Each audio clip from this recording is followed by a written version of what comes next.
Hello everybody, good evening to all. This is R K Verma. Welcome to Science messenger.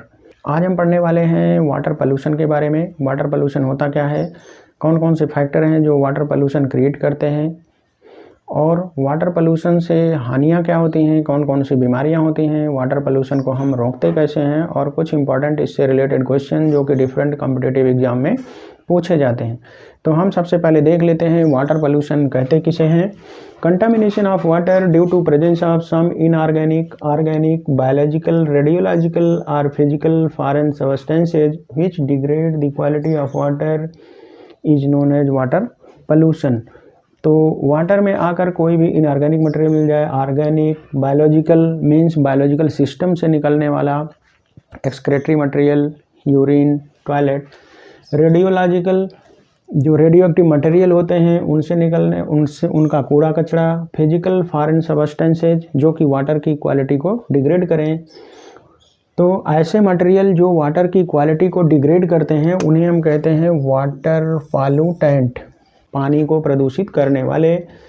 ऐसे कौन से material होते हैं, materials responsible for water pollution, जैसे sewage है, इंडस्ट्री से निकलने वाला कूड़ा कचरा है, और बहुत सारी चीज़ें, इंसेक्टिसाइड, पेस्टिसाइड, डिफरेंट फैक्ट्रीज से निकलने वाला इफ्लुएंट, ये सब वाटर पॉल्यूटेंट का काम करते हैं।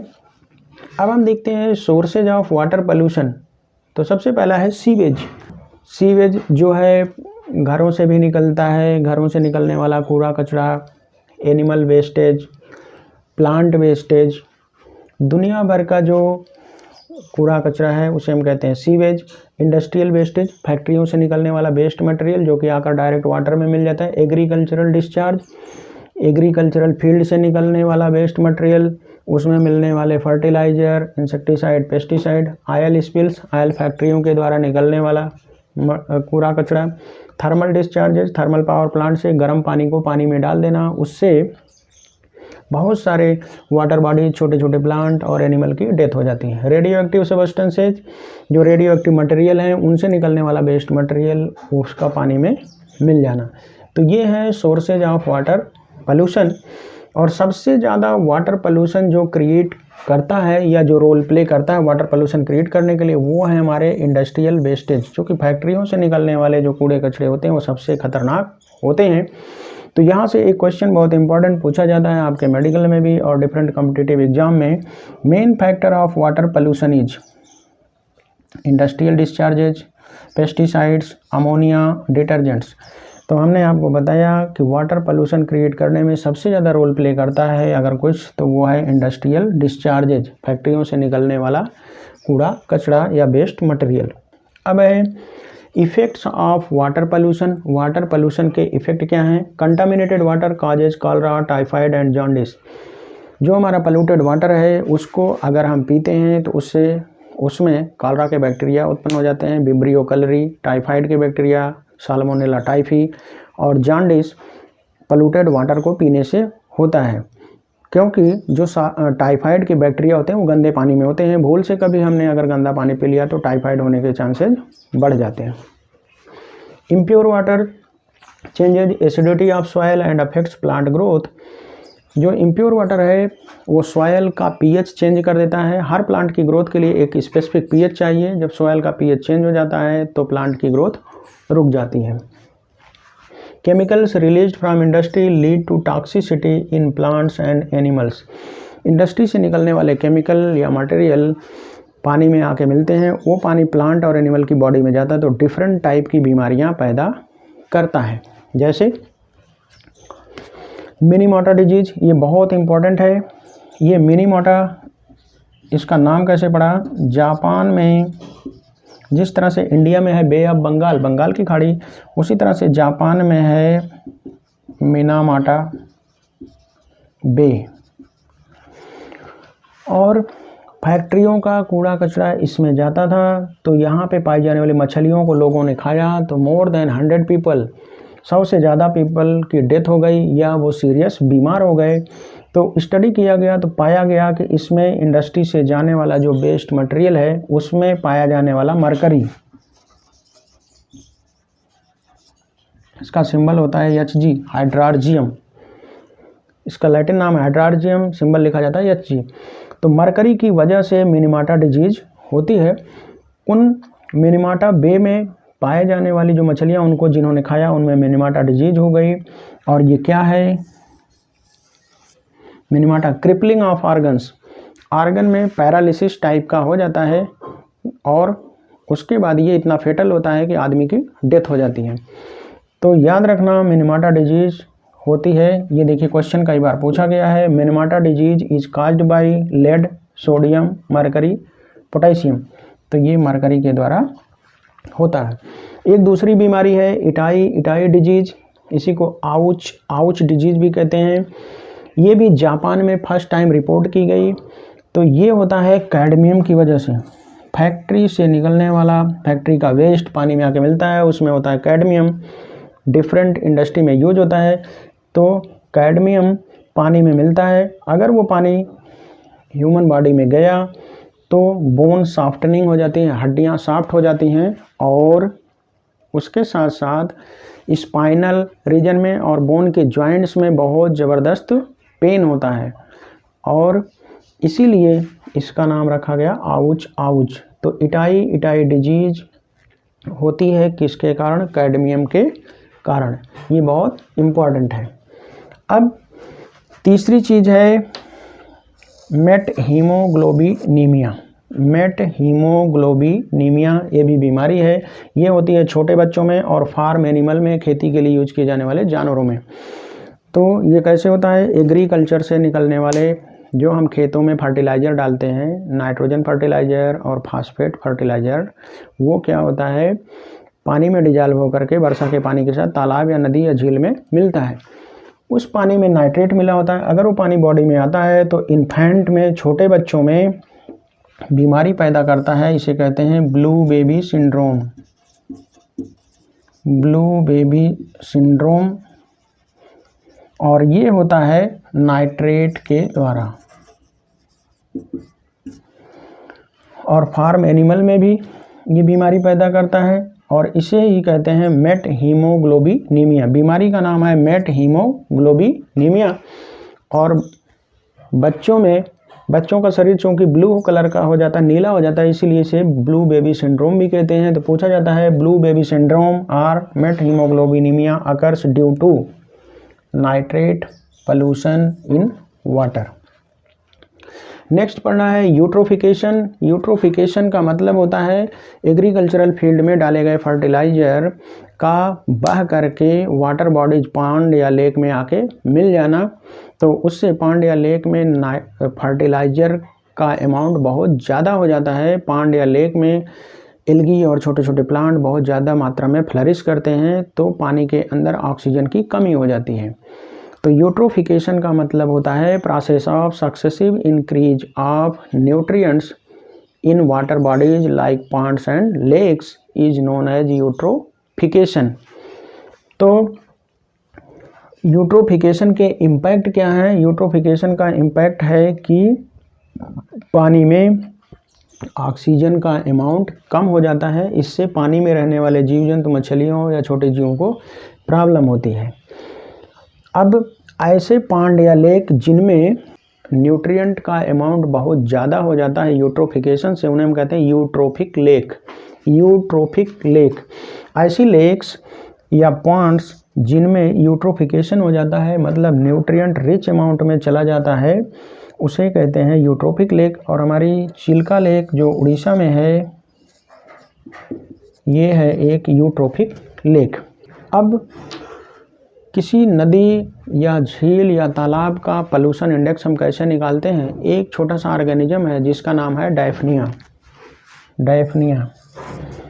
अगर पानी ज़्यादा पोल्यूटेड है तो उसमें डायफनिया नहीं पाया जाएगा। पानी पोल्यूटेड नहीं है तो उसमें डायफनिया नामक ऑर्गेनिज्म की संख्या बहुत ज़्यादा मात्रा में पाई जाएगी। तो ये पोल्यूशन का इंडेक्स है। अगर डायफनिया प्रेजेंट है ज़्यादा मात्रा में तो इसका मतलब पानी कम पोल्यूटेड है। डायफनिया बहुत कम मात्रा में पाया जा रहा है, इसका मतलब पानी बहुत ज़्यादा पोल्यूटेड है। अब हमें पढ़ना है biodegradable and non biodegradable substances. तो ऐसे मटेरियल जो कि पानी में मिले होते हैं, लेकिन माइक्रोबियल एक्शन के द्वारा उन्हें डिग्रेड किया जा सकता है, तोड़कर सिंपलर फॉर्म में बदला जा सकता है। उन्हें कहते हैं biodegradable material. Those materials which can be degraded by microbial action are known as biodegradable material। जैसे गोबर है, जानवरों का यूरिन है, मनुष्य का यूरिन है, मनुष्य का लैट्रिन है, ये सब माइक्रोबियल एक्शन के द्वारा तोड़कर सिंप्लीफाई कर दिए जाते हैं, तो इन्हें हम कहते हैं बायोडिग्रेडेबल मटेरियल। लेकिन कुछ मटेरियल ऐसे भी होते हैं जो माइक्रोबियल एक्शन से तोड़े नहीं जा सकते, उन्हें कहते हैं नॉन बायोडिग्रेडेबल मटेरियल। जैसे हार्मफुल केमिकल्स DDT और 2,4-D। DDT और 2,4-D। DDT का फुल फॉर्म होता है dichloro diphenoxy trichloroethane. 2,4-D 2,4 dichlorophenoxy acetic acid. ये ऐसे केमिकल हैं, इंसेक्टिसाइड पेस्टिसाइड के रूप में इनका यूज किया जाता है। पेस्ट और इंसेक्ट को मारने के लिए इनका यूज किया जाता है, खेतों में किसान डालते हैं। तो पूरा यूज नहीं होता, सॉयल में गिरता है, पानी में घुलने के बाद वाटर बॉडीज, पॉन्ड, लेक में जाता है, और ये नॉन बायोडिग्रेडेबल है। माइक्रोब्स इनको तोड़ फोड़ नहीं पाते, तो यह सच बना रहता है पानी में, और पानी में मिल करके छोटे ऑर्गेनिज्म एल्गी में या छोटे प्लांट में जाता है पहले। तो छोटे प्लांट को, जैसे मान लीजिए पानी में है एल्गी को खाएगा कौन? छोटी मछलियाँ, स्मॉल फिश, और स्मॉल फिश को खाएगा फ्रॉग, और फ्रॉग को खा लिया मान लीजिए स्नेक, और स्नेक को खा लिया पिकॉक। अब एल्गी की बॉडी बहुत छोटी होती है, तो इसमें थोड़ी मात्रा में पानी आया, तो इसमें 2,4-D या DDT का अमाउंट बहुत कम है। अब बहुत सारे ढेर सारे एल्गी को छोटी मछलियों ने खा लिया, तो इसमें जितने एल्गी इसके अंदर थोड़ा थोड़ा था, इसके अंदर और ज़्यादा आ गया। अब कई छोटी मछलियों को खाया फ्रॉग ने, तो इसके अंदर इसका अमाउंट और बढ़ गया, और कई फ्रॉग को खा लिया स्नेक ने, तो इसके अंदर DDT का अमाउंट और बढ़ गया। अब मान लीजिए कुछ स्नेक को खा लिया पिकॉक ने, तो इसके अंदर DDT का अमाउंट और बढ़ गया। तो ये देखिए हर ट्रैफिक लेवल पर सक्सेसिवली इसका अमाउंट बढ़ रहा है। यहाँ से जैसे जैसे हम इधर से इधर चल रहे हैं, इसका अमाउंट बढ़ता जा रहा है, सक्सेसिव इंक्रीज हो रहा है।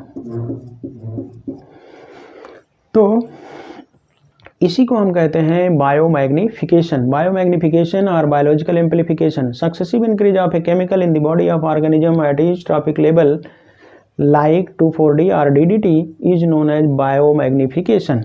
तो इसी प्रोसेस को हम कहते हैं बायोमैग्निफिकेशन। ये बहुत इंपॉर्टेंट है। अब इसके बाद हमें पढ़ना है बायोकेमिकल ऑक्सीजन डिमांड, जिसे हम कहते हैं BOD and COD। Biochemical oxygen demand क्या है? जब वाटर बॉडी में पॉल्यूशन ज़्यादा हो जाता है या वेस्ट मटेरियल आके मिल जाते हैं, तो उस वेस्ट मटेरियल को ब्रेक डाउन करने के लिए माइक्रोब्स बाहर से ऑक्सीजन लेकर उसको तोड़ते हैं।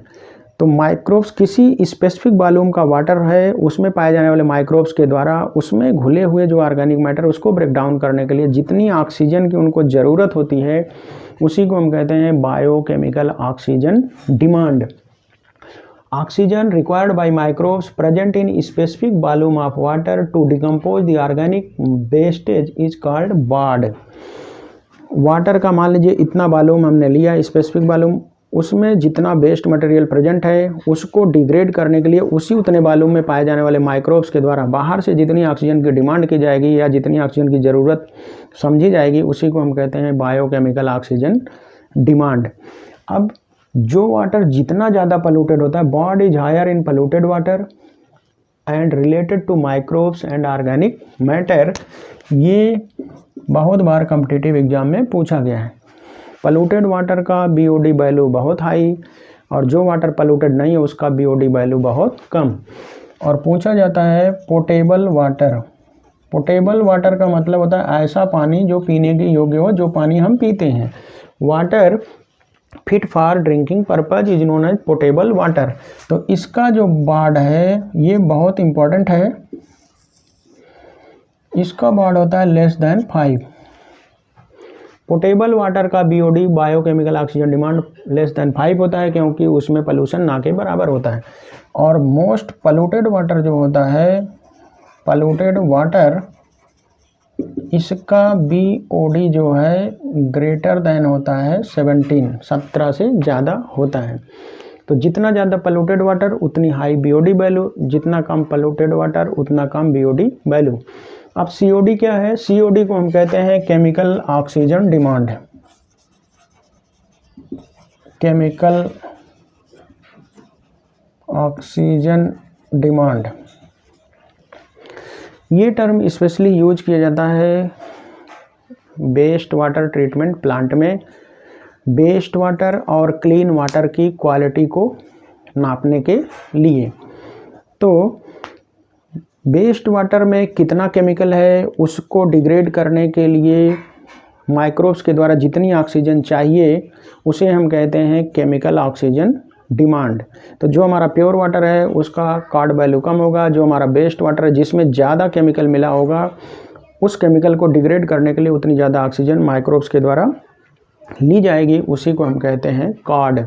तो बॉड और कार्ड में क्या डिफरेंस है? बॉड में जितने भी ऑर्गेनिक मैटर हैं उनको डिग्रेड करने के लिए जो ऑक्सीजन चाहिए माइक्रोब्स के द्वारा उसे कहते हैं बॉड, और कार्ड वेस्ट वाटर के अंदर कोई स्पेसिफिक केमिकल है उसे डिसइंटीग्रेट करने के लिए माइक्रोब्स के द्वारा जितनी ऑक्सीजन चाहिए उसे कहते हैं कार्ड, केमिकल ऑक्सीजन डिमांड। अब हमें पढ़ना है control of water pollution. Water pollution को हम कंट्रोल कैसे करेंगे? Reuse water for different purposes. पानी को अनावश्यक वेस्ट नहीं करना चाहिए, एक ही पानी को हम कई पर्पज के लिए काम कर सकते हैं। Recycle sewage water, sewage water जो है उसको सीवेज ट्रीटमेंट प्लांट से गुजार करके हम उसे रिसाइकिल कर सकते हैं। Reduce the use of water, अनावश्यक पानी का वेस्टेज नहीं करना चाहिए। By installing water treatment plant in all industrial areas. तो जितने भी इंडस्ट्रियल एरिया हैं, इंडस्ट्री का इफ्लुएंट जो वेस्ट मटेरियल है नदी या नाले या लेक में डालने से पहले उसे वेस्ट वाटर ट्रीटमेंट प्लांट के अंदर गुजारना चाहिए ताकि वो पानी प्योरीफाई करके वाटर बॉडीज में डाला जाए जिससे वाटर पोल्यूशन ना हो। तो this was all about water pollution. हमें उम्मीद है ये वीडियो आपको ज़रूर पसंद आया होगा। अगर हमारा वीडियो आपको पसंद आया हो तो हमारे चैनल को सब्सक्राइब करना और लाइक करना ना भूलें। Wish you all the best and thanks for watching.